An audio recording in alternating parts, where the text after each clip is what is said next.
What's happening, sports fans? How you doing? I am Kendrick, the sports guy. Good day to you. And the Caitlin Clark rookie season in the WNBA.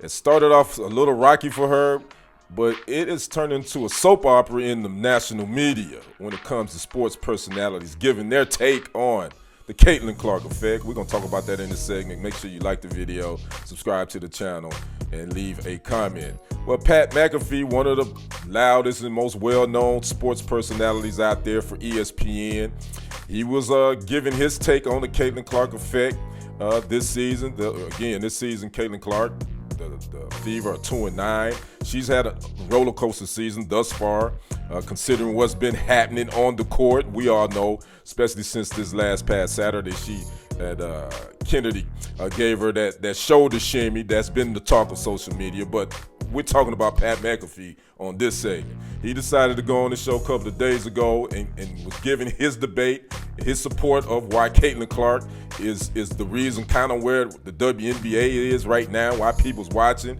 And he let an adjective slip when he described the rookie guard, and now he's trying to walk that back. We're going to let you hear what he had to say, then we're going to come back and talk about it, and I'll give my thoughts on it. Here's Pat McAfee talking about Caitlin Clark.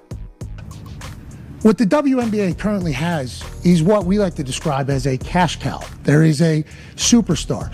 And we're not saying that the players on the court need to act any differently. That's the athletes are going to do what athletes are going to do in any sport. And I think we're all learning that WNBA, that's old school football, baby. That is old school football. But I would like the media people that continue to say, this rookie class. Nah, just call it for what it is. There's one white for the Indiana team who is a superstar.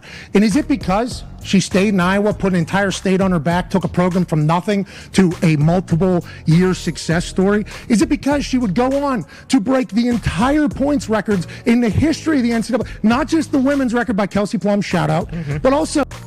My thoughts on Pat McAfee calling Caitlin Clark a white bee. He was totally out of line for that. I think you definitely have to be careful when you are reporting or giving your analysis on athletes' performances or whatever their effect may be. And specifically, if you're a man talking about a woman, I definitely think you have to be careful. Is that a double standard? Of course it is, but that's the world we live in.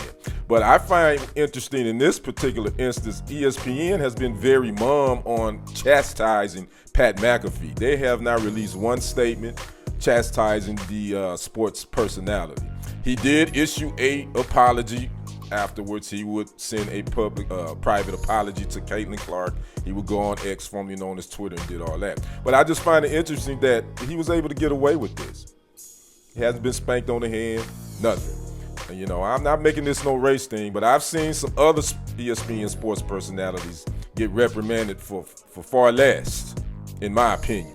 We're not gonna call no names. You know who they are.